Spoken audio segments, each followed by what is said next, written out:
નમસ્કાર વિદ્યાર્થી મિત્રો, હું professor Nitendra Patel from Samarpan arts and commerce college sector 28 Gandhinagar, head of the department in economics આપ સર્વેનું સ્વાગત કરું છું. ફરી એક વખત આપણે માંગના સિદ્ધાંતો એકમલક્ષી અર્થશાસ્ત્ર BECC 131 પેપર નંબરમાં યુનિટ 1 વિશે આપણે માહિતી જોઈ અને યુનિટ 2માં પણ લો ઓફ ડિમાન્ડની વાત આપણે બહુ વિગતે કરી. હવે માંગ અન્ય પરિબળો યથાવત રહેતા કિંમત વધે તો માંગ ઘટે અને કિંમત ઘટે તો માંગ વધે. આ ફંડામેન્ટલ માંગનો જે નિયમ છે. પણ એક પ્રશ્ન પૂછીએ કે હાઉ મચ, એટલે કે કેટલી કિંમત ઘટતા માંગમાં કેટલો ઘટાડો કે વધારો વ્યસ્ત દિશાનો થાય છે. એનો જવાબ આપણને માંગની મૂલ્ય સાપેક્ષતા આપે છે, ધ ઇલાસ્ટિસિટી ઓફ ડિમાન્ડ. હવે એમાં લાસ્ટ લેક્ચરમાં આપણે એક્સપાન્શન એન્ડ કોન્ટ્રેક્શન ઓફ ડિમાન્ડની પણ વાત કરી, એની સાથે ઇન્ક્રીઝિંગ એન્ડ ડિક્રીઝિંગ ડિમાન્ડની પણ વાત કરી હતી. આ બધું વિગતે વાત કરી હતી. થોડી ઇન્ટ્રોડક્શનની વાત કરી હતી. પ્રાઇસ ઇલાસ્ટિસિટી ઓફ ડિમાન્ડ એટલે કે proportionate change in quantity demanded of a commodity divided by proportionate change in price of the commodity, same commodity. It is the formula of elasticity of demand. એટલે કે માંગની મૂલ્ય સાપેક્ષતા નો અર્થ, એનું સૂત્ર માંગમાં ટકાવારી ફેરફાર ભાગ્યા કિંમતમાં ટકાવારી ફેરફાર એવો થાય છે.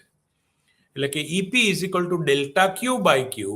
ડેલ્ટા ક્યુ એટલે quantity demanded, delta Q delta એટલે પરિવર્તન, માંગનું પરિવર્તન ભાગ્યા મૂળ માંગ આખાના ભાગાકારમાં કિંમતમાં પરિવર્તન ભાગ્યા મૂળ કિંમત. એટલે કે માંગમાં પરિવર્તન ભાગ્યા માંગ એ માંગનો ટકાવારી ફેરફાર આપે છે. ગુણાકાર કરીને ભાગાકારનો જે ટર્મ છે ડેલ્ટા P બાય P, એને જો સામેની સાઈડ પછી ગુણાકારમાં લઈએ તો P અપોન ડેલ્ટા P થશે. એટલે કે delta Q upon delta P ગુણ્યા P by Q. Delta Q upon delta P into P by Q એ માંગનું મૂલ્ય સાપેક્ષતાનું સૂત્ર થશે. હવે બે એક્સ્ટ્રીમ પરિસ્થિતિને લઈએ કે જો માંગની મૂલ્ય સાપેક્ષતા શૂન્ય હોય, એટલે કે જો માંગ સંપૂર્ણ મૂલ્ય અનપેક્ષ હોય, એટલે કે વાય અક્ષને સમાંતર માંગ રેખા હોય તો ભાવમાં ગમે તેટલો વધારો કે ઘટાડો થશે, માંગમાં કોઈ પણ પ્રકારનું પરિવર્તન થશે નહીં. જો માંગની મૂલ્ય સાપેક્ષતા અનંત હશે તો માંગ રેખા એક્સ અક્ષને સમાંતર હશે. એટલે કે કિંમત સેજ પણ વધશે, કિંમતના વધારા અને ઘટાડા પરત્વે માંગ રેખા સંપૂર્ણ સંવેદનશીલ હશે. કિંમત વધશે તો માંગ સંપૂર્ણ શૂન્ય થઈ જાય, કિંમત ઘટે તો માંગ અનંત થઈ જાય. એટલે કે એક અક્ષને સમાંતર હશે. એટલે આપણે જાણીએ છીએ કે પૂર્ણ હરીફાઈની પરિસ્થિતિમાં અસંખ્ય ગ્રાહકો અને અસંખ્ય વેપારીઓ છે, માટે માંગ રેખા એક અક્ષને સમાંતર હોય. એટલે આ આપણે જાણીએ છીએ. નાવ ઇલાસ્ટિસિટી ઓફ પ્રાઇસ એના 5 પેટા પ્રકારોમાં 2 પેટા પ્રકાર આ કે શૂન્ય અને અનંત, 3 પેટા પ્રકારમાં એકમથી વધારે ને એકમથી ઓછી. એકમ બરાબર માંગ રેખા, એટલે કે 10% ભાવ વધે તો 10% માંગ ઘટે. માંગનો ટકાવારી કિંમતનો ટકાવારી ફેરફાર માંગમાં એટલા જ ટકા વ્યસ્ત દિશાના ફેરફાર લાવે. જો કિંમત 10% ઘટે અને માંગ ધારો કે 30% વધે તો 30% ભાગ્યા 10%, એટલે કે 3 એકમ કરતા વધારે મૂલ્ય આવે તો માંગની મૂલ્ય સાપેક્ષતાની કિંમત એકમ કરતા વધારે છે. એ જ રીતે એકમ કરતા માંગ કિંમતમાં 10% વધારો થાય, માંગમાં 8% ઘટાડો થાય, અથવા તો કિંમત 10% ઘટે તો માંગ 8% વધે, એટલે કે 10 કરતા ઓછા ટકા, એટલે 8 ભાગ્યા 10 એટલે 0.8. એનો અર્થ એવો થાય કે અહીંયા માંગની મૂલ્ય સાપેક્ષતા એકમ કરતા ઓછી છે. એટલે આ 5 પ્રકારોની વાત આપણે લાસ્ટ લેક્ચરમાં કરી હતી. હવે ઇન્કમ ઇલાસ્ટિસિટી, જેવી રીતે માંગની મૂલ્ય સાપેક્ષતા છે એવી જ રીતે માંગની આવક સાપેક્ષતા પણ છે. એટલે જેવી રીતે માંગમાં ટકાવારી ફેરફાર ભાગ્યા કિંમતમાં ટકાવારી ફેરફાર બરાબર માંગની મૂલ્ય સાપેક્ષતા, એવું કહીએ છીએ. એવી જ રીતે એવું કહી શકાય કે માંગમાં ટકાવારી ફેરફાર ભાગ્યા આવકમાં ટકાવારી ફેરફાર, એટલે કે delta Q by Q upon delta Y by Y, એ રીતે આપણે લઈએ તો delta Q by Q into Y by delta Y, એટલે delta Q by delta Y into Y by Q. એટલે કે આ જે છે formula proportionate change in quantity demanded upon proportionate change in income. તો એ રીતે આપણે લઈ શકીએ. હું વિદ્યાર્થી મિત્રો તમારી જે બુક મેં ડાઉનલોડ કરેલી છે એના પાના નંબર 38 પરથી આ ચર્ચા કરી રહ્યો છું. તમે પણ BECC 131 ઇગ્નો એમ કરીને તમારા લેપટોપમાં બુક ડાઉનલોડ કરી શકો. બ્લોક 1માં યુનિટ બીજું છે, એનું પેજ નંબર 38, એના પરથી ચર્ચા કરું છું.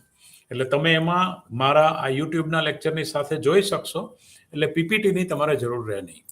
એમાં ફિગર્સ પણ તમે જોઈ શકો, સ્ટેટિસ્ટિકલ ડેટા પણ તમે જોઈ શકો. ડાઉનલોડ કરી તમારા લેપટોપમાં અને તમે મારા લેક્ચરની સાથે એમાં ધ્યાન રાખો.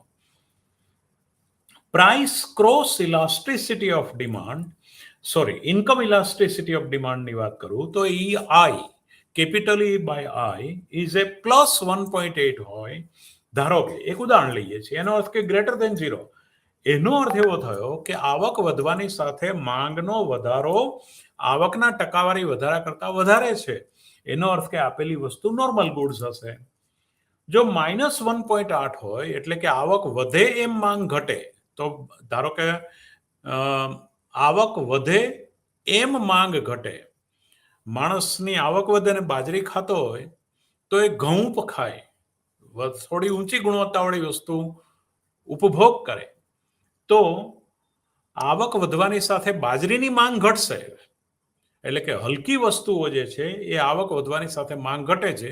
એટલે જો સપોઝ કે EI ની વેલ્યુ -1.8 હોય તો એવું કહેવાય કે આપેલી વસ્તુ જે છે એ ઇન્ફિરિયર ગુડ્સ, એટલે કે હલકા પ્રકારની વસ્તુ છે. એ જ રીતે elasticity of EI income is equal two 0. આવકના વધારા ઘટાડા સાથે માંગ વધારા ઘટાડાને કોઈ લેવા દેવા ન હોય તો the relationship between income of the consumer and the quantity demanded of the theory of the commodity is 0. So there is no relationship. તો એ બહુ જ જીવનની જરૂરી વસ્તુ હશે. દાખલા તરીકે કોલગેટ અથવા તો કોઈ જનરલ વસ્તુ, સામાન્ય વસ્તુ, આવક વધે કે ઘટે, મીઠું કે એવી કોઈ પણ તદ્દન જીવન જરૂરી વસ્તુ હોય, એ આવક વધવા ઘટવાની સાથે એને કોઈ સંબંધ ના હોય, એની ડિમાન્ડ કરવી પડે એટલે કરવી પડે, તો એ તદ્દન જીવન જરૂરી વસ્તુઓ હશે. નાઉ બે વસ્તુઓ વચ્ચેનો સંબંધ કેવો છે, અવેજીપણાનો છે કે પૂરકપણાનો, એને માટે સામાન્ય રીતે આપણે જે વિશ્લેષણ છે એ price cross elasticity of demand, cross elasticity દ્વારા આપણે માપી શકીએ છીએ. The price cross elasticity of demand is refers to percentage change in the quantity demanded of the goods. એટલે કે વસ્તુની માંગ જે છે, એક વસ્તુની માંગ પણ બીજી વસ્તુની કિંમત. The proportion, એટલે કે એનો સિમ્બોલિક લખાય છે પાના નંબર 39 પર, capital E QX PY. X ની એક Y નો ભાવ વધે અને X ની માંગ વધે તો દેખીતું છે કે બંને પરસ્પર અવેજી વસ્તુ હોય. બૂટનો ભાવ વધે ને ચપ્પલની માંગ વધે, લોકો બૂટ ના ખરીદે ને ચપ્પલ ખરીદે. ચાનો ભાવ વધે ને કોફીની માંગ વધે, ચા ન પીવે ને કોફી પીવે, બંને અવેજી વસ્તુઓ છે. તો સબસ્ટિટ્યુટ કોમોડિટીની અંદર proportionate change in quantity demanded of a commodity X upon proportional change in price of commodity Y. એટલે કે X વસ્તુની માંગમાં ટકાવારી ફેરફાર ભાગ્યા Y વસ્તુની કિંમતમાં ટકાવારી ફેરફાર. તમારે 40 નંબર પર ઇલસ્ટ્રેશન 3 માં ટેબલ આપ્યું છે. Price of the T in rupees 20 અને 19. 20 રૂપિયા ચાનો ભાવ છે, ત્યારે ક્વોન્ટિટી ડિમાન્ડેડ કોફી 200 ગ્રામ છે. ધારો કે 20 રૂપિયા ચાનો ભાવ છે, ત્યારે કોફીની માંગ 200 ગ્રામ છે. હવે જો ચાનો ભાવ ઘટે 19 રૂપિયા થાય છે, તો કોફીની માંગ પણ ઘટે છે, 150 થાય છે. કેમ? 50 ગ્રામ જે છે એ કોફીની જગ્યાએ લોકો ચાની વપરાશ કરે છે. જો પણ આમાં બધામાં આપણે માંગના નિયમની જે અન્ય પરિબળો યથાવતની ધારણા સાથે આ બધું તારવીએ છીએ. કેમ કે લોકોની ટેવ, અભિરુચિ સેમ છે, ટેવ બદલાતી નથી, ટેવને એને ધ્યાનમાં લેતા નથી. શુદ્ધ રીતે ભાવ અને માંગના સંબંધો આપણે વૈજ્ઞાનિક સંદર્ભમાં, વૈજ્ઞાનિક પરિપ્રેક્ષ્યમાં તારવીએ છીએ. એટલે delta Q X by delta P Y into P Y upon Q X. હવે એ જ રીતે when X is coffee, Y is tea, suppose તો ફેરફાર કેટલો થયો? -50 ભાગ્યા -1, 1 રૂપિયાનો ભાવ ફેરફાર એટલે -50 ભાગ્યા -1 ગુણ્યા 20 ભાગ્યા, એટલે કે મૂળ ભાવ ઓફ વાય, ચાનો મૂળ ભાવ 20 ભાગ્યા ચાની મૂળ માંગ 200, એટલે 5 એકમ કરતા વધારે આવે છે. એનો અર્થ એવો થયો કે ચા અને કોફી બંને પરસ્પર અવેજી વસ્તુ છે. જ્યારે માંગની પ્રતિમૂલ્ય સાપેક્ષતા, અથવા તો એને ગુજરાતીમાં કહેવાય તિર્યક સાપેક્ષતા, અથવા તો ક્રોસ ઇલાસ્ટિસિટી, અથવા તો માંગની સામસામી મૂલ્ય સાપેક્ષતા, એટલે કે એક વસ્તુનો ભાવ અને અન્ય વસ્તુની માંગ વચ્ચેનો સંબંધ આપણે તારવીએ છીએ. Price of the motor bike અને ક્વોન્ટિટી ડિમાન્ડેડ ઓફ પેટ્રોલ. જો 80,000 રૂપિયાની બાઇક આવે છે, ત્યારે 5,000 લીટર પેટ્રોલની માંગ છે સપોઝ. હવે મોટર બાઇકનો ભાવ ઘટીને 75,000 થાય, ત્યારે પેટ્રોલની માંગ વધે છે. કેમ? કારણ કે લોકો વધારે બાઇક લાવે છે, એટલે વધારે બાઇક લાવે છે તો દેખીતું છે કે પેટ્રોલ વધારે જોઈએ, તો 5,500 પેટ્રોલ લીટર પેટ્રોલની માંગ થાય. અહીંયા 75,000 માઇનસ 80,000, એટલે કે બાઇકની માંગમાં કેટલો ફેરફાર થાય છે? સોરી, પ્રાઇઝમાં 5,000નો ફેરફાર થાય છે, ત્યારે માંગમાં કેટલો ફેરફાર થાય છે? પેટ્રોલની માંગમાં 5,000 લીટરના 5,500 લીટર. એનો અર્થ કે સપોઝ તો ડેલ્ટા ક્યુએક્સ ની વેલ્યુ કેટલી થશે? 500. Delta Q of x, quantity demanded of petrol litre, એટલે કે ડેલ્ટા ક્યુ એટલે પેટ્રોલની માંગનો પરિવર્તન. માત્ર 500 જ લેવાના છે. 500 લીટર, 5,000ની 5,500 લીટર ડિમાન્ડ થઈ, એટલે કે માઇનસ, એટલે 500 ભાગ્યા ડેલ્ટા પી વાય, ભાવમાં કેટલો ફેરફાર થયો છે?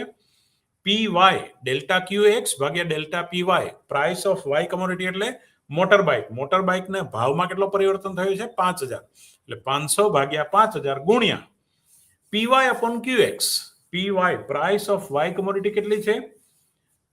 80,000. મૂળ ભાવ કેટલો હતો બાઇકનો? 80,000. અને ક્યુએક્સ એટલે પેટ્રોલની મૂળ માંગ કેટલી હતી? 5,000. હા, એટલે કે ક્યુએક્સ એટલે બાઇકમાં એક્સ વસ્તુના માંગમાં કેટલો ફેરફાર થયો? Price of motor bike 75,000. 75,000 થઈ એટલે 5,000નો તફાવત આવ્યો, એટલે ઓછી થઈ. બરાબર, પ્રાઇસ ઓછી થઈ એટલે -5,000. એટલે ક્રોસ ઇલાસ્ટિસિટી પૂરક માઇનસ હોય, ઋણ હોય, તો એનો અર્થ કે એક વસ્તુનો ભાવ વધે છે, સામે બીજી વસ્તુની માંગ વધે છે. માંગ, એક વસ્તુનો ભાવ ઘટે છે તો સામે બીજી વસ્તુનો માંગ વધે છે. તો અહીંયા 500 ભાગ્યા 5,000 ગુણ્યા 80,000 ભાગ્યા -5,000, -1.6, એટલે કે પૂરક વસ્તુઓની બાબતમાં ઇલાસ્ટિસિટી જે છે એ માઇનસ આવશે. અને અવેજી વસ્તુની બાબતમાં જો માંગની પ્રતિમૂલ્ય સાપેક્ષતા ધન છે તો બંને વસ્તુઓ અવેજી છે. માંગની પ્રતિમૂલ્ય સાપેક્ષતા ઋણ છે, એટલે કે એકનો ભાવ વધે, એકનો ભાવ ઘટે તો બીજાની માંગ વધે છે. બાઇકનો ભાવ ઘટે છે તો પેટ્રોલની માંગ વધે છે, એટલે કે ઋણ આવે છે. માંગની તિર્યક સાપેક્ષતા અથવા cross elasticity is negative. Then અહીંયા બહુ દેખીતું છે કે એ બંને વસ્તુઓ પરસ્પર પૂરક છે, એટલે કોમ્પ્લિમેન્ટરી એન્ડ સબસ્ટિટ્યુટ. તો ચા અને કોફી અવેજી સબસ્ટિટ્યુટ ગુડ છે, જ્યારે આ કોમ્પ્લિમેન્ટરી ગુડ્સ બાઇક અને પેટ્રોલ. એટલે આ રીતનું તારણ તારવી શકાય. Measurement of price elasticity of demand. હવે એને માપન કેવી રીતે કરી શકાય? માંગની મૂલ્ય સાપેક્ષતાનું માપન કરવા માટેની પદ્ધતિઓ. તો એક તો પોઈન્ટ મેથડ છે, also known percentage method as discuss. આપણે પોઈન્ટ બિંદુ આગણનની પદ્ધતિ ઉપર ગયા લેક્ચરમાં ચર્ચી છે. The main point of remember about the method, this method is that it is employed only when the changes in price and quantity demanded are very small. જ્યારે price ભાવ અને માંગના ફેરફારો બહુ થોડા હોય ત્યારે તમે બિંદુ આગણન પદ્ધતિ અપનાવી શકો. બિંદુ પદ્ધતિ, પોઈન્ટ મેથડ. નાઉ ટોટલ એક્સપેન્ડિચર મેથડ. કુલ ખર્ચ પદ્ધતિ એટલે કે આઉટલે method. Measured price elasticity is used wherever the changes price and demand are not small. કિંમત અને માંગનો ફેરફાર ઘણો મોટો હોય ત્યારે કુલ ખર્ચની પદ્ધતિ, ડોક્ટર ફ્લક્સની પદ્ધતિ છે કુલ ખર્ચની પદ્ધતિ. Whether the price elasticity of demand is 1 or unity. Whether the price elasticity of demand is more than 1 or more than unity. Whether the price elasticity of demand is less than 1 or less in elasticity. તમને પાના number 40 અને 41 પર 3 table દ્વારા સમજાવ્યું છે. ભાવ પરિવર્તન same રાખીએ છીએ, 5 રૂપિયા 4 રૂપિયા. ક્વોન્ટિટી ડિમાન્ડેડ, જ્યારે 5 રૂપિયા ભાવ હતો ત્યારે 20 એકમની માંગ હતી. 4 રૂપિયા એટલે ભાવ ઘટ્યો ત્યારે 25 એકમની માંગ થઈ. તો ટોટલ ખર્ચ ગણવાનો એટલે બંનેનો ગુણાકાર કરવાનો. 20 પંચા 100. 5 રૂપિયાના ભાવે 20 એકમની માંગ, 20 પંચા 100. P into Q બરાબર R. એટલે કે ટોટલ આઉટલે ઇન રૂપીઝ, કુલ ઉત્પાદન એટલે કે કુલ માંગ કેટલી થઈ, કુલ ખર્ચ કેટલો કર્યો તમે. એક વસ્તુના 5 રૂપિયા, 20 વસ્તુની માંગ, તો 20 પંચા 100. નીચે બીજા ખાનામાં એ જ વાત આવી છે કે 4 રૂપિયાની ભાવ થયો, 1 રૂપિયો ઘટ્યો ત્યારે માંગ તો માંગના નિયમ પ્રમાણે વધવાની જ છે. 25 એકમની માંગ થાય તો 25 ચોખ્ખું 100. પહેલાનો જવાબ 20 પંચા 100, બીજાનો જવાબ 25 ચોખ્ખું 100. અહીંયા કુલ ખર્ચ અચળ રહે છે. એનો અર્થ કે અહીંયા માંગની મૂલ્ય સાપેક્ષતા ડોક્ટર ફ્લક્સની ટકાવારી પદ્ધતિ પ્રમાણે આવક, ટોટલ એક્સપેન્ડિચર એટલે ખર્ચ જો સમાન રહેતો હોય, ખર્ચ સરખો રહેતો હોય તો એકમ મૂલ્ય સાપેક્ષ માંગ. હવે 5 રૂપિયાના ભાવે 20 એકમની માંગ થાય અને 4 રૂપિયાના ભાવે 22 એકમની માંગ થાય તો 20 પંચા 100, 22 ચોક 88. પેલા જે ભાવ હતો એના કરતા માંગ વધી. જો માંગનો નિયમ શું કહે છે, જો અન્ય પરિબળો યથાવત રહે તો કિંમત વધતા માંગ ઘટે અને કિંમત ઘટતા માંગ વધે.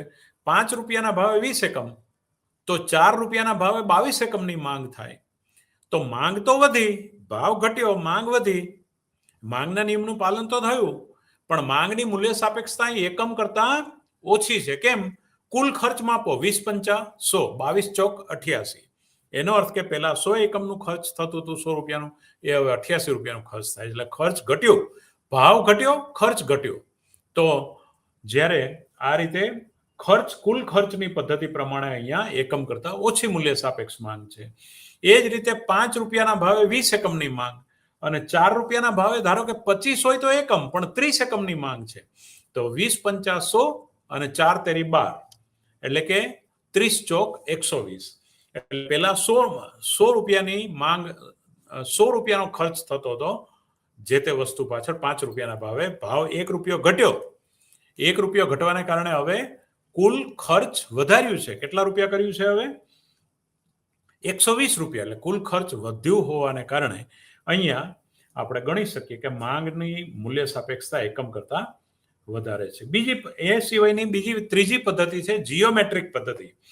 જીઓમેટ્રિક પદ્ધતિ, તો according to this method elasticity of demand is different at different point on a given demand curve and measured as follows on any point of straight line કહું, જો માંગ રેખા સીધી રેખા હોય તો એ લોઅર સેગમેન્ટ ઉપર એટલે કે ઓફ ધ ડિમાન્ડ કહું divided by upper segment of the demand કહું. માંગ રેખાનો નીચેનો ભાગ ભાગ્યા ઉપરનો ભાગ બંનેનો ગુણોત્તર લો તો એ જીઓમેટ્રિક મેથડથી તમે માપી શકો. આપણે માંગ રેખાની આકૃતિ જાણીએ છીએ, એક્સ અક્ષ પર માંગ છે, વાય અક્ષ પર કિંમત છે.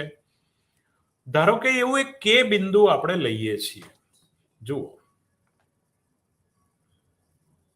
અહીંયા હું તમને બહુ જીઓમેટ્રિક પદ્ધતિની ફિગર બતાવું છું.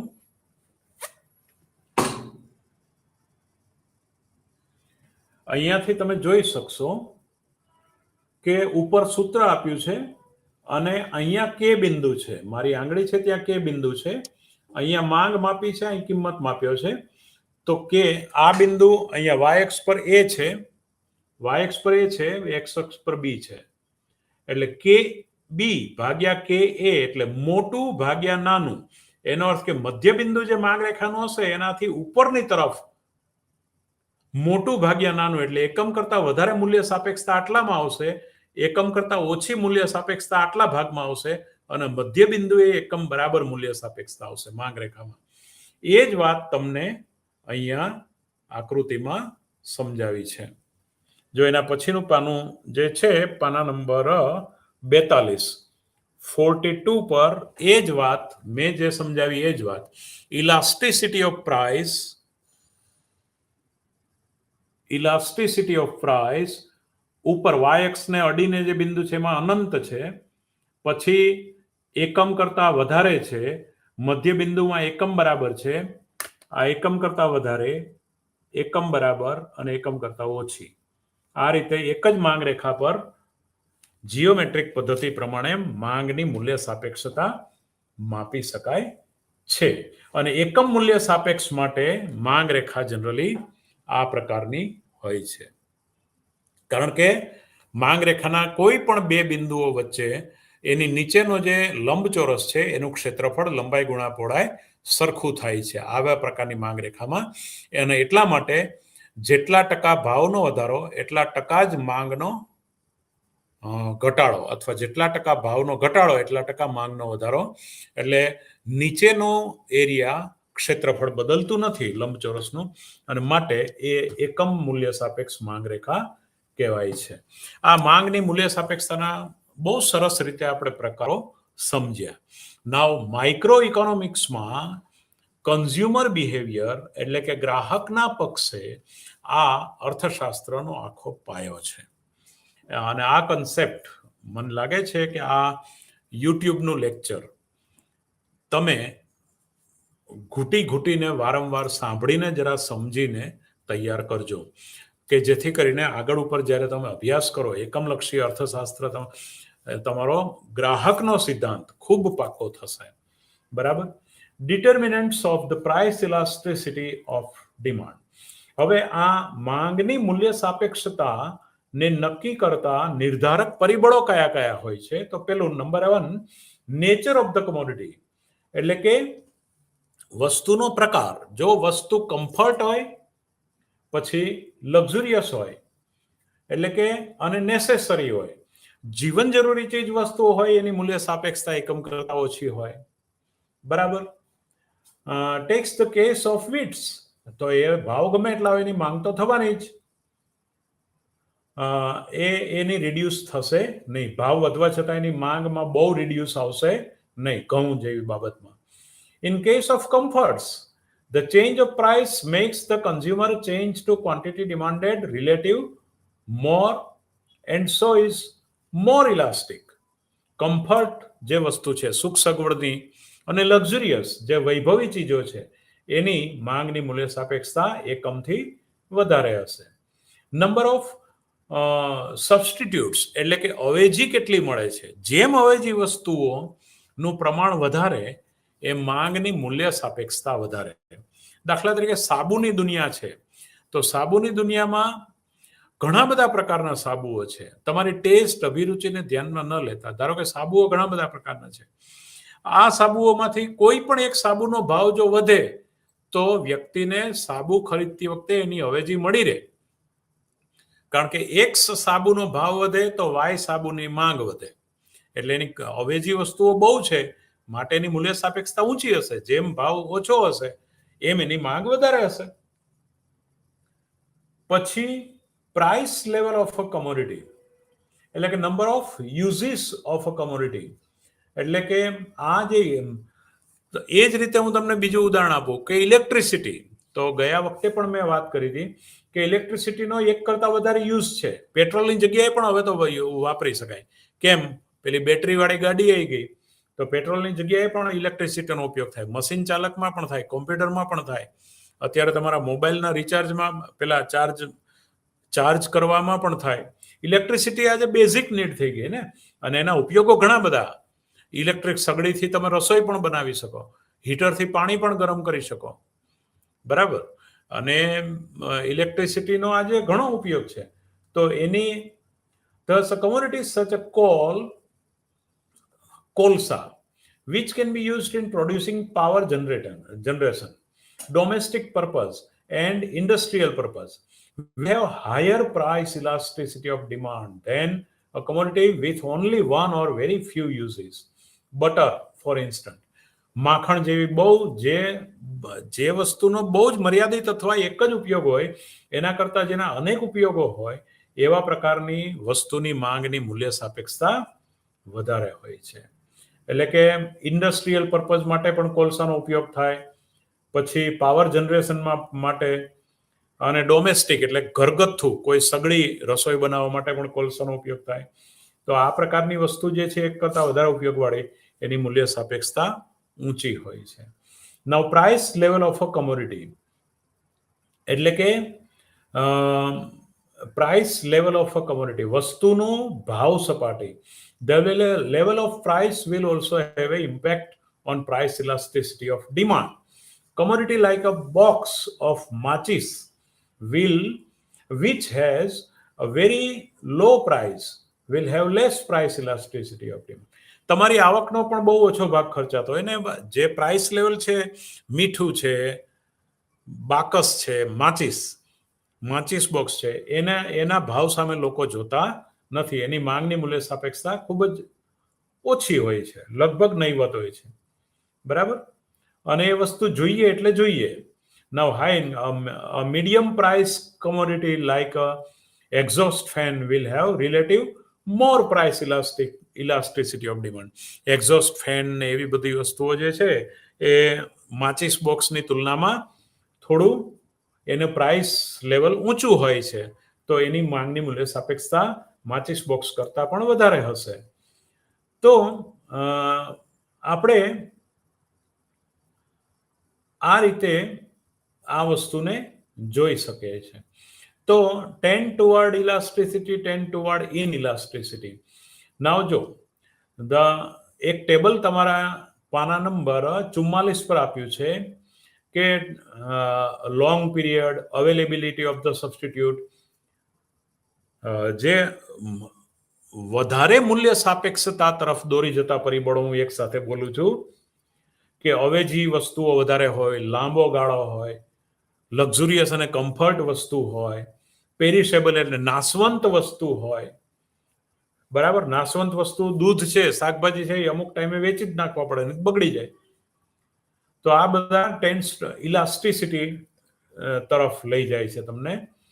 નાવ multipurpose goods, substitute goods, low income, normal price range, normality, urgent want અને રિકરિંગ ડિમાન્ડ.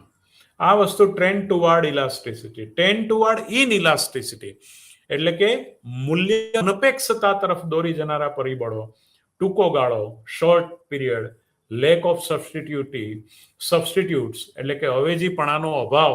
એક જ વસ્તુ મળતી હોય તો તમારે એ વસ્તુ ખરીદવી જ પડે, એના ભાવ સામે જોવાય નહીં, એટલે ઇનઇલાસ્ટિસિટી તરફ દોરી જાય. નેસેસિટીઝ, જરૂરિયાત હોય. સ્મોલ પ્રપોર્શન ઓફ એક્સપેન્ડિચર, આવકનો ઘણો નાનો ભાગ માચિસ બોક્સની જેમ વપરાતો હોય, એની પણ મૂલ્ય અનપેક્ષ માંગ હોય. Durable goods, single use good, એક જ વસ્તુ એક જ ઉપયોગ હોય. કોમ્પ્લિમેન્ટરી ગુડ્સ, પૂરક વસ્તુઓ. હાઈ ઇન્કમ, ઊંચી આવક, એક્સ્ટ્રીમલી હાઈ ઓર લો પ્રાઇસ, ખૂબ જ ઊંચી કે ખૂબ જ નીચી કિંમત, હેબિટ એની ટેવ પડી જાય, પોસ્ટપોનેબલ બોન્ડ્સ કોઈ પણ માંગને તમે ભવિષ્ય માથે નાખી શકો એટલે ભવિષ્યમાં એની માંગ કરી શકાય એ પ્રકારનું નોન રિકરિંગ ડિમાન્ડ. તો આ પ્રકારની ઇનઇલાસ્ટિસિટી તરફ દોરી જનારા પરિબળો છે. Importance of price elasticity of demand. આ માંગની મૂલ્ય સાપેક્ષતાનું મહત્વ ઘણું બધું છે. કયું મહત્વ છે? તો પ્રાઇસ ફિક્સેશન બાય અ મોનોપોલિસ્ટ. ઇજારાદાર જે છે એ પોતાની ડિગ્રી ઓફ મોનોપોલી જેમ વધારે હોય એમ એનો કિંમત પરનો પકડ વધારે હોય. કેમ? એના હરીફો ઓછા છે અને માટે પોતાનો ભાવ પોતે નક્કી કરી શકે. આપણે કહીએ છીએ ને, ઇજારાદાર કાં તો ભાવ નક્કી કરી શકે અથવા તો પોતાની વસ્તુ વેચાણ નક્કી કરી શકે. તો જેમ ડિગ્રી ઓફ મોનોપોલી વધારે, જેમ ઇજારાની કક્ષા વધારે, ઇજારાની કક્ષા કે શેના આધારે માપી શકાય? કંટ્રોલ પ્રાઇસ કંટ્રોલિંગ, એની ભાવ પરની પકડ કેટલી છે એના આધારે માપી શકાય. તો fix a higher price for commodity. He would not able to charge a very high price for a commodity whose price elasticity of demand is relatively higher. તો price fixation by monopolist. બીજું પરિબળ, બીજું મહત્વનું માંગની મૂલ્ય સાપેક્ષતાનું બીજું મહત્વ છે price support program of the government. ઘણી વખત એવું થાય કે જીવન જરૂરી ચીજ વસ્તુઓ છે, ઘઉં કે શેરડી, તો ખેડૂતોને ખેતરમાં પુષ્કળ પ્રમાણમાં ઉત્પાદન થાય તો ખેડૂતોને અંડર કોસ્ટ વેચવું પડે એવું હોય, ખર્ચા પણ ના નીકળે. એવી રીતે ખેત ઉત્પાદનના ટેકાના ભાવો નક્કી કરવાનું સરકારને ખબર પડે. એટલે સરકારને નીતિ વિષયક નિર્ણય લેવામાં ખબર પડે, એના માટે માંગની મૂલ્ય સાપેક્ષતાનો ઉપયોગ છે. તો ખેડૂતોને ટેકાના ભાવ નક્કી કરવા માટે પણ માંગની મૂલ્ય સાપેક્ષતા ઉપયોગી છે. The government has to be prepared to procure the excess supply of commodity from the farmers. એટલે આપણે જે આ વાત, અથવા તો એને સરકારે પોતે ખરીદી લેવી પડે અમુક પ્રકારની, અમુક ઓવર પ્રોડક્શન, અનાજનો બફર સ્ટોક બનાવી નાખવો પડે કે જેથી કરીને ભૂખે મરતા લોકોને અથવા તો જેની પાસે ઓછી આવક છે, જેની પાસે અર્ધ ભૂખ્યા જે લોકો રહે છે અથવા તો જેને ખાવા મળતું નથી, એ લોકોને રાહત દરે અનાજ પહોંચાડી શકાય. એના માટે વચ્ચેની કડી તરીકે સરકારે કામ કરવું પડે અને જ્યારે ઓવર પ્રોડક્શન હોય ત્યારે એને ખરીદી લેવું પડે સરકારે, અને પછી નીચા ભાવે અથવા તો સબસિડાઇઝ કરીને પણ એ પ્રજા સુધી, એ નીચલા સ્તરના લોકો સુધી, આવકમાં નીચલા સ્તરના લોકો જે છે એના સુધી વસ્તુ પહોંચાડવી પડે. તો આ રીતે ઇલાસ્ટિસિટીનો યુઝ છે. નાઉ ઇન્સિડન્સ ઓફ ઇનડાયરેક્ટ ટેક્સીસ. હવે ઇનડાયરેક્ટ ટેક્સ એટલે પરોક્ષ વેરો. હવે તો જીએસટી આવી ગયા, ગુડ્સ એન્ડ સર્વિસ ટેક્સ. તો જીએસટી જેટલું નાખે એટલું ગ્રાહક અને વેપારી વચ્ચે, એ ધારો કે વેચાણ વેરો એને કહીએ જીએસટીને, તો પેલા વેચાણ વેરો, હવે ગુડ્સ એન્ડ સર્વિસ ટેક્સ. તો એ કેટલા ટકા ગ્રાહક પર ખસેડી શકાય, તો એ મૂલ્ય સાપેક્ષતા ઉપર આધાર રાખે છે. માંગ અને પુરવઠાની પારસ્પરિક મૂલ્ય સાપેક્ષતા. ધારો કે માંગ મૂલ્ય અનપેક્ષ હોય તો ગ્રાહક ગરજવાન છે, એટલે જે ઇન્સિડન્સ ઓફ ઇનડાયરેક્ટ ટેક્સનો વધારે ભાગ ગ્રાહકે ભરવો પડે અને ઓછો ભાગ ઉત્પાદક સહન કરે, બેર કરે. માંગની મૂલ્ય સાપેક્ષતા, વધારે મૂલ્ય સાપેક્ષ માંગ હોય એટલે ભાવ વધશે તો માંગ તરત ઘટી જશે. જો આ પ્રકારનો ટ્રેન્ડ હશે તો બહુ દેખીતું છે કે આવા સમયે વેપારી થોડોક વધારે કરભારણ પોતે સહન કરશે અને ગ્રાહકના ભાગે ઓછો કરબોજ આપશે. તો આ રીતે માંગની મૂલ્ય સાપેક્ષતાનો ઉપયોગ પણ છે. નાવ આ રીતે આપણે યુનિટ 2 ની ચર્ચા અહીં પૂર્ણ કરીએ છીએ. 12:54 થઈ છે, એટલે કે હજી આપણી પાસે 25 મિનિટ છે. આ 25 મિનિટમાં યુનિટ નંબર 3 આપણે ચાલુ કરીએ છીએ. બ્લોક નંબર 1 નું લાસ્ટ ચેપ્ટર છે, supply and elasticity of supply. પુરવઠો અને પુરવઠાની મૂલ્ય સાપેક્ષતા. તો એના ઓબ્જેક્ટિવ કયા છે, તમને શા માટે આ ચેપ્ટર ભણાવવામાં આવે છે, એના પછી તમને શું ફેર પડે, આનાથી તમારા કયા કન્સેપ્ટ ક્લિયર થશે. તો explain the meaning of the term supply of a commodity. એટલે કે કોઈ પણ વસ્તુનો પુરવઠો, એની ટર્મ સમજવા માટે list the determinants of supply of a commodity, એટલે કે કોઈ પણ વસ્તુના પુરવઠાનું એનું સ્થાન, ડિટર્મિનેશન, એનું કેવી રીતે નિર્ણાયક પરિબળ કયો છે એનું પુરવઠા માટે. ડિસ્ક્રાઇબ ધ, એટલે કે ભાવ અને સમય, આ બેના સંદર્ભમાં જ કહી શકાય. ધારો કે તમે એવું કહી શકો કે 2023ની ફલાણી તારીખે, ધારો કે 23મી ડિસેમ્બરે આટલા ભાવે આ વસ્તુની માંગ આટલી છે, અથવા આ વસ્તુનો પુરવઠો આટલો છે. પુરવઠો એટલે બજારમાં વેચાણ માટે આવતો ઉત્પાદનનો જથ્થો. બરાબર. ઉત્પાદન જે છે સ્ટોક કન્સેપ્ટ છે, જ્યારે પુરવઠો જે છે એ ફ્લો કન્સેપ્ટ છે. ફ્લો એટલે નદીમાં વહેતું પાણી, અને સ્ટોક એટલે તળાવનું પાણી. તળાવનું પાણી ફિક્સ છે. આ 2023નું રાષ્ટ્રીય ઉત્પાદન, અથવા તો કોઈ પણ, હવે શક્ય છે કે આમાંથી બધું ના વેચાયું હોય તો આવતા વર્ષે આનો અમુક સ્ટોક પડ્યો રહે, તો આવતા વર્ષે 2024માં પુરવઠો જેટલો બધા સરકારી, સહકારી, ખાનગી બધા ક્ષેત્રો દ્વારા જે પુરવઠો ઉત્પાદિત થાય એના કરતા ઉત્પાદન વધારે હોઈ શકે. કેમ? સ્ટોક વધારે છે. બરાબર, ભૂતકાળનો સ્ટોક વધારે છે, પણ એની સામે વર્તમાન વર્ષે જે ઉત્પાદન થાય એ, અને પણ ચાલુ કિંમતે જે બજાર ભાવ, બજારમાં વેચાવા માટે આવે એને પુરવઠો કહેવાય. ચાલુ બજાર કિંમતે જે તે સમયે, જે તે વર્ષે વેચાવા આવતો ઉત્પાદનનો વેપારીની વેચવાની તૈયારી, એટલે કે ઉત્પાદનનો જે સ્ટોક, જે લાઈવ માર્કેટમાં છે એને પુરવઠો કહેવાય. જ્યારે ટોટલ જે બફર સ્ટોક છે, વેચવા માટેની તૈયારી વત્તા ગોડાઉનમાં પડેલું, એ બંને થઈને ઉત્પાદન થાય. Describe the concept of supply function. State the concept of supply schedule and supply curve, એટલે કે પુરવઠાની અનુસૂચિ અને પુરવઠા રેખા વિશે વાત કરવાની છે. Now distinguish between change in supply and quantity supply, એટલે કે પુરવઠામાં બદલાવ અને પુરવઠાનો જથ્થો, એ બે વચ્ચે શું ફેર છે એ આપણે જોવાનું છે. Explain the concept of elasticity of supply, એટલે જેમ માંગની મૂલ્ય સાપેક્ષતા, એના પ્રકારો, આવક સાપેક્ષતા જોયું, એમ પુરવઠાની મૂલ્ય સાપેક્ષતા પણ આપણે આ યુનિટમાં જોવાની છે. નાઉ the distinguish between different types of supply curves based on elasticity of supply, એટલે કે માંગ, પુરવઠાની મૂલ્ય સાપેક્ષતાના સંદર્ભમાં આપણે શું જોવાનું છે? વિવિધ પ્રકારની પુરવઠા રેખાઓ. તમારી જાણ માટે કહું, લેબર સપ્લાય કહું આમ ધન ઢાળવાળી થઈને સ્થિર થઈને વળી પાછી ઘટે. વેતન દર અને શ્રમને રેગોનોમિક્સ, એ પ્રમાણે વેતન દર અને શ્રમને ધન સંબંધ છે. જેમ વેતન વધે એમ શ્રમ વધે, અમુક સમયે સ્થિર થઈ જાય. ત્યાર પછી વેતન વધે એમ શ્રમ ઘટે. કેમ? કે લેઝર જે છે, લેઝર એટલે કે આરામ વ્યક્તિને વિશિષ્ટ પ્રકારનો સંતોષ આપે છે. એમાં પણ યુટિલિટી છે. એટલે માણસ વધારાનું કામ કરવાના બદલે ધારો કે આરામ પસંદ કરે, એટલે આરામ પસંદ કરે તો એ શ્રમનો પુરવઠો ઘટે. The concept of supply. The supply of a commodity is stated in quantitative terms as a offered quantity.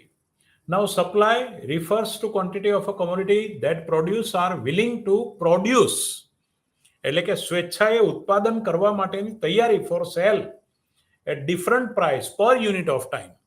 દર વર્ષ એકમ સમયમાં જે વેચવાની સ્વૈચ્છિક, વેચાણ માટેની સ્વૈચ્છિક વેપારીના ઉત્પાદનની તૈયારી, એને આપણે પુરવઠો. The word supply as a following features. કયા કયા ત્રણ લક્ષણો? The supply of a commodity is stated in quantity terms in offered quantities.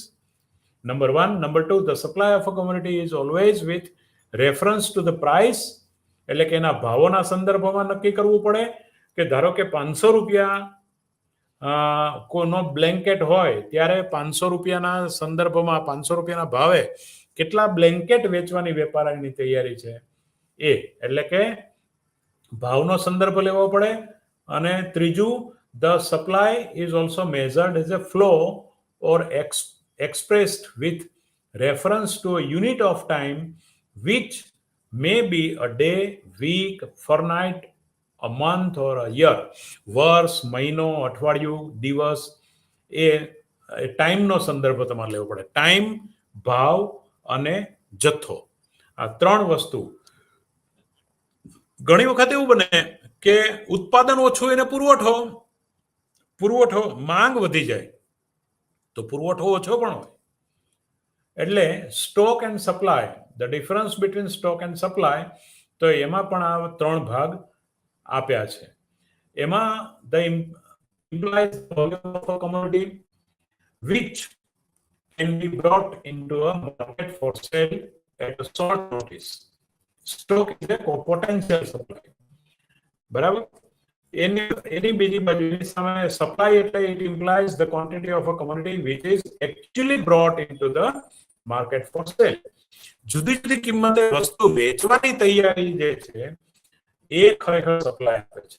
Stock or inventories of commodity include unsold quantity from previous period. જે આપણે વાત કરી ગઈકાલનો જથ્થો, express of present production of the commodity, its present sale and market sale of the commodity is only a part of the total stock.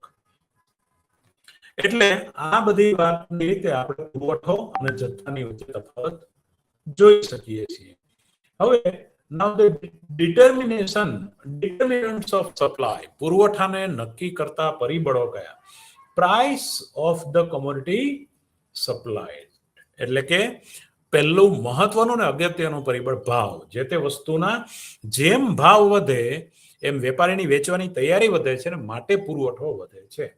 એટલે આના ઉપરથી તો નિયમ આવ્યો, લો ઓફ સપ્લાય શું છે કે જો અન્ય પરિબળો યથાવત રહે, અન્ય પરિબળોમાં ટેકનોલોજી, ઉત્પાદન ખર્ચ, એ બધું, ત્યારે જો ભાવ વધે તો પુરવઠો વધે અને ભાવ ઘટે તો પુરવઠો ઘટે. એટલે કિંમત વધે તો પુરવઠો વધે, કિંમત ઘટે તો પુરવઠો ઘટે. તો now the price of a commodity is determined by the factors, forces of demand and supply. એટલે આ તો બહુ બેઝિક ટૂલ્સ છે એનાલિસિસના. Any change in the price of a commodity extend influence or on the supply of commodity. Generally speaking, the higher the price of a commodity, the more profitable will be to produce or supply that commodity. એટલે આ પ્રમાણે the price of factor production or cost of production, ઉત્પાદન ખર્ચ જેમ ઘટે, ધારો કે ભાવ ન વધે, અન્ય પરિબળોને અસર કરતા પરિબળો તરીકે લઈ શકાય. પણ એવું સંશોધન થાય, ઇનોવેશન થાય કે જેથી કરીને પહેલા એક વસ્તુ જે આપણને 10 રૂપિયામાં પડતી હતી એ 8 રૂપિયામાં પડે, એનો અર્થ કે 2 રૂપિયા કોસ્ટ કટ થાય.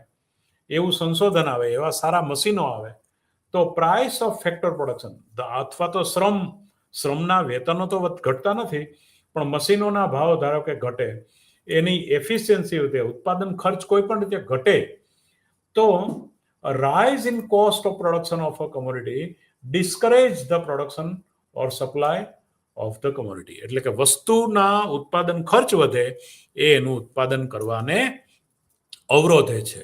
એટલે કે ઉત્પાદન ખર્ચનો વધારો પુરવઠો ઘટાડે છે. Changes in price of one factor of production, ધારો કે શ્રમના વેતનો વધે તો માલિક શું કરશે? એની અવેજી કરશે, શ્રમની જગ્યાએ મશીનો વાપરશે. cause change in the relative profitability or producing different commodities, એટલે કે ધારો કે શણના ભાવ વધે તો પ્લાસ્ટિકનો વપરાશ વધશે, કારણ કે શણ મોંઘું પડશે, કોથળા મોંઘા પડશે. એટલે દેખીતું છે કે બધી જે સિમેન્ટનું પેકિંગ ને એ બધું પહેલા શણની થેલીઓમાં આવતી હતી વર્ષો પહેલા, નાની કોથળીઓમાં.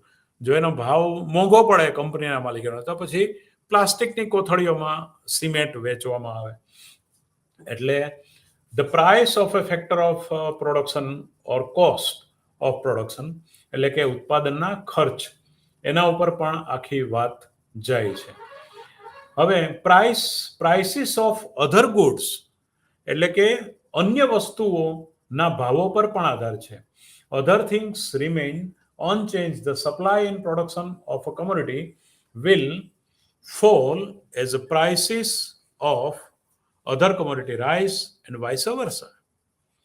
This happens because of the normally a producer chooses that commodity for production which earns him the highest profit.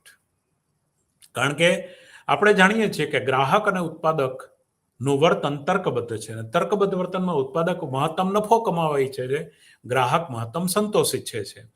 Now the goals, the state of technology, the state of knowledge changes over the time, and along with that, the methods employed to produce a commodity also undergo a change.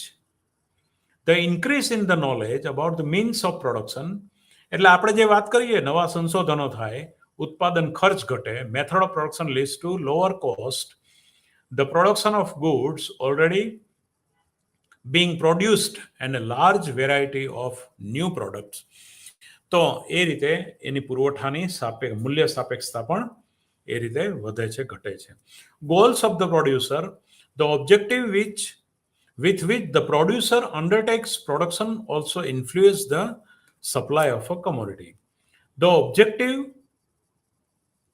with which the producer undertakes the production influence the supply of the commodity. The goal of a producer may be maximize total profits or to maximize sales or to capture the market in the long run. એ જ રીતે અધર factors, અન્ય પરિબળો પણ એ રીતે પુરવઠાને અસર કરે છે. Now profit equal to total revenue minus total cost. TR is stand for total revenue, TC is stand for total cost. કુલ આવકમાંથી કુલ ખર્ચ બાદ કરો એ પ્રોફિટ. તો profit total revenue is equal two quantity into price, માંગ ગુણ્યા કિંમત. આપણે જે ટકાવારી પદ્ધતિમાં જોયું ને કે 5 રૂપિયાના ભાવે 50 એકમની માંગ હોય તો 5 × 25 250 રૂપિયા કુલ આવક થઈ. ટોટલ કોસ્ટ એટલે Q equal to S into AC, સરેરાશ ખર્ચ ગુણ્યા કુલ ઉત્પાદન એટલે કુલ ખર્ચ આવે. The law of supply states that as the price of a commodity increase, એટલે કે જો વસ્તુના ભાવો વધે, the quantity supplied per unit of time of that commodity also increase. ફરીવાર હું બોલું છું, the law of supply states that as price of the commodity increase, જેમ વસ્તુના ભાવો વધે, the quantity supplied એટલે કે એ વસ્તુનો જે તે સમયનો પર યુનિટ ઓફ ટાઈમ, એ જે તે સમયનો પુરવઠો, ક્વોન્ટિટી સપ્લાયડ, જે જથ્થો પુરવઠો પૂરો પાડવામાં આવે છે એ પણ ઓલ્સો ઇન્ક્રીઝ એટલે વધે છે. એન્ડ વાઇસ વર્સા, એની વિરુદ્ધની પરિસ્થિતિ વિરુદ્ધ બને છે. ભાવ ઘટે પુરવઠો ઘટે, ભાવ વધે પુરવઠો વધે. All other factor influencing supply remain constant.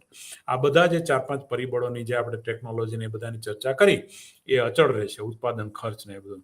તો S is A function of pre, S is A FP.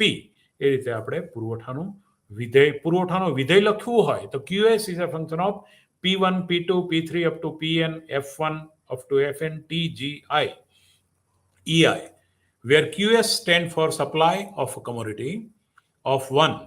એક વસ્તુની પુરવઠો એટલે કે પુરવઠાનો જથ્થો QS is a function of, એ વિધેય છે કોનું? P1 એટલે જે પુરવઠાની જે વસ્તુની વાત કરી છે એનો જ ભાવ. P2, P3, P4, Pn એટલે અન્ય વસ્તુઓ, અવેજી પૂરક બધી વસ્તુઓના ભાવો, all other commodities. F1 up to Fn જે પુરવઠા વિધેયમાં લીધું એ factor of production, prices of the જમીન, મૂડી, શ્રમ અને નિયોજકના ભાવો પણ પુરવઠાને અસર કરે છે. એને આપણે F1, F2, F3, F4 દ્વારા દર્શાવ્યું છે. T is the status of the technology, એટલે કે અત્યારે કરંટ સ્ટેટસ જે ટેકનોલોજીનું છે એ મોબાઈલમાં નથી થતું. ટેકનોલોજીનું બદલે એટલે અપડેટ થાય નવો મોબાઈલ એટલે ફટાફટ એના ભાવ ઘણા ઊંચા હોય. શરૂઆતમાં એના સમયમાં જ્યારે નવું વર્ઝન બહાર પડે ત્યારે એના ભાવ બહુ ઊંચા હોય. પછી જ્યારે બધા બીજું રિસર્ચ થાય ત્યારે આ વર્ઝનના ભાવ થોડા નીચા થઈ જાય.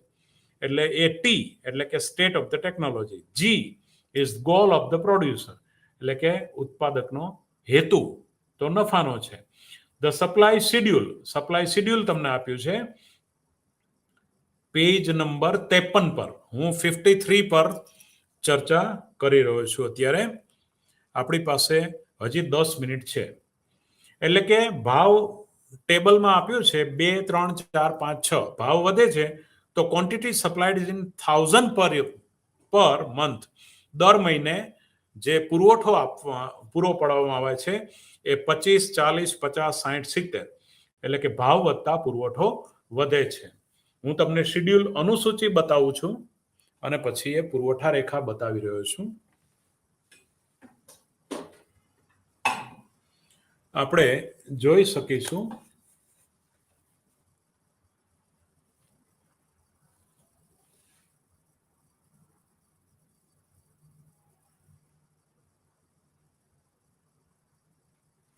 ઉપર તમને શેડ્યુલ દેખાય છે, નીચે પુરવઠા રેખા દેખાય છે. અહીંયા જેમ અહીંથી અહીં નીચે તરફ જઈએ એમ ભાવ વધતો જાય છે તો અહીંયા પુરવઠો પણ વધતો જાય છે.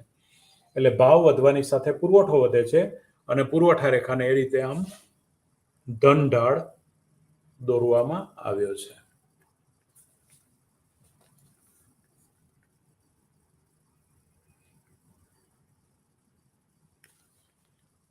અહીંથી આપણે આ જોઈ શકીએ છીએ પુરવઠા રેખા.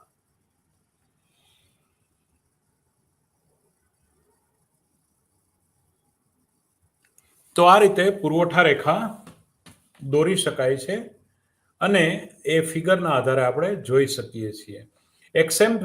Exceptional to the law of supply એટલે કે પુરવઠાના નિયમના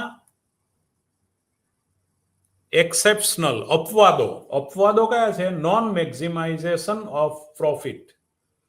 એટલે કે sometime the firm may be interested to maximize profit in long run. In short run, it may pursue some other goals. વેપારી હોય એ નવો માર્કેટમાં આવે એટલે એને પહેલી ઈચ્છા તમારી રેશનલ બિહેવિયરની ના હોય. એને એનો નફો મહત્તમ કરવામાં રસ ના હોય. શરૂઆતમાં એ ભાવ ઓછા રાખે. એને એક જ વસ્તુ છે કે કોઈ પણ ગ્રાહક જે છે એ જ્યારે વસ્તુની પસંદગી કરે ત્યારે એને એવું થવું જોઈએ કે ભાઈ આ જ વસ્તુ ખરીદાય. એટલે પોતાની કંપનીનું વસ્તુ ખરીદવા માટેનું ગ્રાહકના મનમાં જે ઠસાવવું, એટલો વિશ્વાસ ઊભો કરવો, એટલી પેઢીની ક્રેડિટ ઊભી કરવી અને એને માટે પ્રોડક્શન વધારવું. ઘણી વખત જો આપણે બધા અર્થશાસ્ત્રના વિશ્લેષણો કયા આધારે કર્યા છે કે ઉત્પાદકનો હેતુ મહત્તમ નફાનો છે. હવે શરૂઆતમાં ઉત્પાદકનો હેતુ મહત્તમ નફાનો ના પણ હોય, ટર્નઓવર વધારાનો હોય, ઉત્પાદન વધારવાનો હોય. એટલે એ આ ઉત્પાદન પુરવઠાનો નિયમનો અપવાદ છે. Factor other than price not remain constant. કિંમત સિવાયના અન્ય પરિબળો જે છે, ઉત્પાદન ખર્ચ F1, F2, F3, F4, પછી એ જ રીતે કિંમત સિવાયનું P2, P3, P4, અન્ય વસ્તુના ભાવો, પછી આ બધી વસ્તુઓ જો અચળ ના રહેતી હોય તો પુરવઠાના નિયમનું પાલન થતું નથી. હવે changes in supply versus changes in quantity supply. એટલે હવે આપણે ચેન્જીસ ઇન ક્વોન્ટિટી સપ્લાયડ એટલે કે પુરવઠો જે છે એના ફેરફારોની વાત કરીએ. Changes in quantity offered for sale on account of a change in the price of the commodity only, assuming all other factors to be constant. બીજા અન્ય પરિબળોના યથાવત આપણે ધારીને કામ કરીએ છીએ. Is termed as change in quantity supplied. The change in quantity supply can be two types. એટલે કે જે પુરવઠાના જથ્થામાં ફેરફારના બે પ્રકારો. When the price of a commodity falls, its quantity supplied falls, provided the law of supply applies. It is termed as contraction of supply. ભાવ ઘટાડાની સાથે પુરવઠામાં સંકુચન થાય છે, એને કોન્ટ્રેક્શન ઓફ સપ્લાય કહેવાય. ભાવ વધારાની સાથે પુરવઠો વધે છે. એટલે માત્ર ભાવના પરિબળોને કારણે, પુરવઠાના નિયમનું પાલન થવાના કારણે, જે ભાવના ફેરફારોને કારણે પુરવઠામાં સંકુચન અને વિસ્તરણ થાય.